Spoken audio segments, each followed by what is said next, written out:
Tonight on KGW News, a Beaverton father taken by ICE while out to lunch. Nobody deserves to see their father like that. How local leaders are stepping in to help those worried their loved ones will never come back.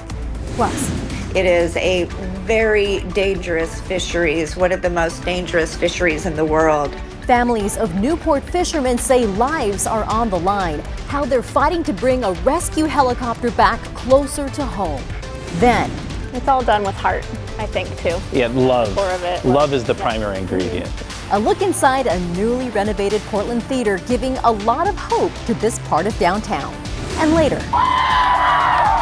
it's the final weeks of Friday night football. Orlando's got you covered with high school highlights from around the area.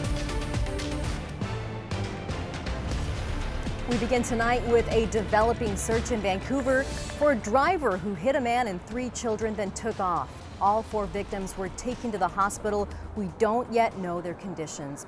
Here's a look at the car police are searching for. It's described as a 2007 to 2011 Nissan Versa, which likely has damage to the front driver's side. The crash happened at Southeast 136th and 7th Street around 3:20 this afternoon. Call Vancouver Police if you know anything about the car or the driver.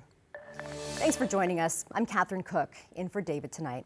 New tonight, a Beaverton family fears their father may have already been deported after they say he was picked up by federal agents this week. His family, one of many in the area dealing with the same uncertainty. Alma McCarty spoke with his children who are trying to find him and bring him home. Alma. Yeah, Catherine, Paulino Martin San Pedro has lived in Washington County since 1992, part of a community that's been impacted by immigration enforcement, so much so that leaders have declared a state of emergency.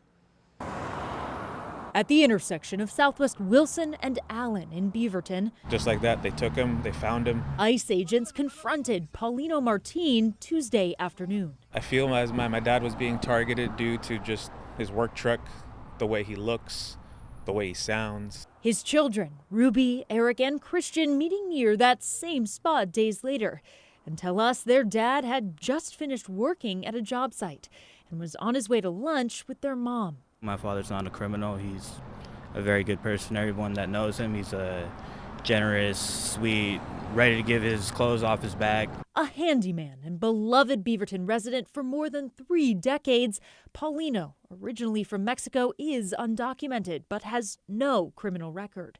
His kids say he wasn't afraid to be a part of his community. He said, "Why should I fear? Why should I live in fear and not work?"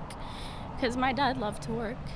He lived to work. It sounded like through the system that people with horrible records are the ones that are being targeted, but that's not true. They're taking whoever, and they're taking them quick. This family not alone in their anguish and fear. There's a significant impact to the community here with respect to immigration enforcement, regardless of what your status might be, whether you have a green card, whether you are a citizen, or whether you do not have documentation. It's why Washington County, followed by cities like Forest Grove and Hillsborough, declared a state of emergency earlier this month to free up funding for community-based and culturally specific organizations. We're not alone, again, in doing our level best to address the situation while remaining compliant with state and federal law in this regard. When it hits so close to home, it's devastating. Paulino's friends and family wonder, however, if more could and should be done. It's an injustice to all of us, and we're going to suffer. We're now going to suffer because that one man has left our community. We've been praying every single day to God that he is safe and he'll make it. But we're going to get our dad back. We reached out to ICE earlier this afternoon after an initial response that the request had been received. We've yet to hear back about Paulino Martin's case. His sons visited him in Tacoma, but only for a half hour. Now they're unable to find him in the system and believe their dad to be either in custody in Arizona or already deported to Mexico. Catherine? Just one more family story. Thank you, Alma. To get you caught up now on tonight's other headlines, the city of Woodburn today became the latest to declare a state of emergency over the federal immigration crackdown. City officials say 63% of Woodburn's population is Latino And ICE activity has negatively impacted the city's workforce, school participation, and people's willingness to report crime. Woodburn is now freeing up money to help local families and businesses and to provide access to food, housing, and mental health services. Police have arrested a man they say shot 2 people this morning in Northeast Portland's Hollywood district. One man was killed, the other injured. It happened in the upper level of a parking garage on Northeast 42nd and Halsey. Investigators tracked down the suspect this afternoon at a hotel in Tigard. They say this was not a random crime, noting all 3 men involved knew each other. And a group of 135 workers at Legacy Health announced today they plan to strike the Tuesday after Thanksgiving. The group includes nurse practitioners, physician associates, midwives, and clinical nurse specialists. They're asking for competitive wages, compensation for unpaid administrative work, and paid time off for holidays. Legacy Health says it's offered a 10% pay increase and will continue to bargain in good faith. They also noted they are working on a contingency plan to ensure patient care continues during the strike.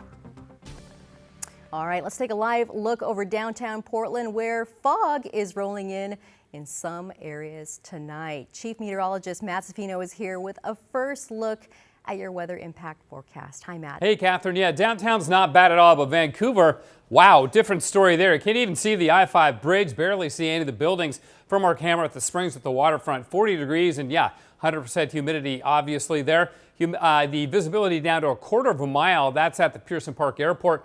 Portland's doing a lot better, but Scappoose 1.5 miles, 3/4 of a mile in Hillsborough, 1/4 of a mile also down in Aurora. And down in Salem, in Corvallis, and Eugene, it's been foggy all night long. In fact, Corvallis been foggy all day long. For that reason, they never got out of the low 40s today. If you are traveling down I-5, the Duck game tomorrow will be a big deal. There'll be a lot of people on the road going to that. It's going to slow things down, so expect a little more time to get to your destination. So thick fog in the Portland area, then it breaks up. We'll get some sun midday, but then the high clouds roll in after the morning fog because we have rain coming in for Sunday and even a little bit of snow in the mountains finally. More on that in a bit. Catherine. So much, Matt.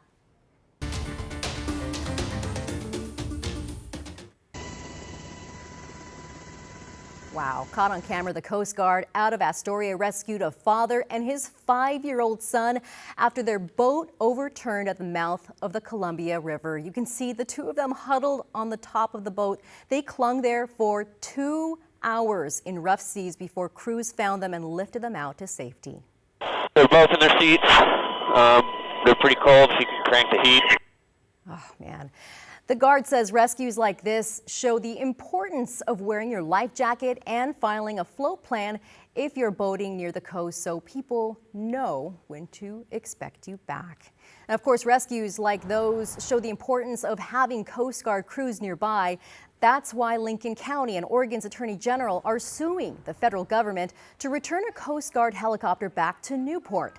The chopper was moved about 90 miles south to North Bend last month without public notice. That left a lot of people worried about safety, both for tourists and fishermen. Lincoln County commissioners heard testimony today from family members of those fishermen. If there is a rescue helicopter that is a half an hour away, it makes it very difficult for our men and women to survive in the cold waters. Hypothermia sets in very quickly. Right after the helicopter was moved, the city of Newport learned that Homeland Security might be planning to open an ICE detention center at the airport. Right now, the status of those plans is unclear. Now to a $70 million investment into Portland's historic Albina neighborhood. The organization responsible calling it one of the largest commitments to prosperity and cultural renewal in state history. The 1803 Fund says it's dedicated to investigating in Black Portlanders. This redevelopment will impact over 7 acres in an effort to restore Albina as a center of creativity and learning. It's focusing on 2 areas. Albina Riverside, that's the site of former grain silos on the east bank of the Willamette, and the Low End, that's south of the Fremont Bridge and west of I-5 near North Russell Street. So it'd be great if some of that could be brought back. Any kind of equity and inclusion, I think, is really needed right now. This dream is to kind of revitalize, restore, rebuild, and re-empower the Black community. The development is expected to generate hundreds of jobs and pump nearly $700 million into Portland's economy during its initial phases.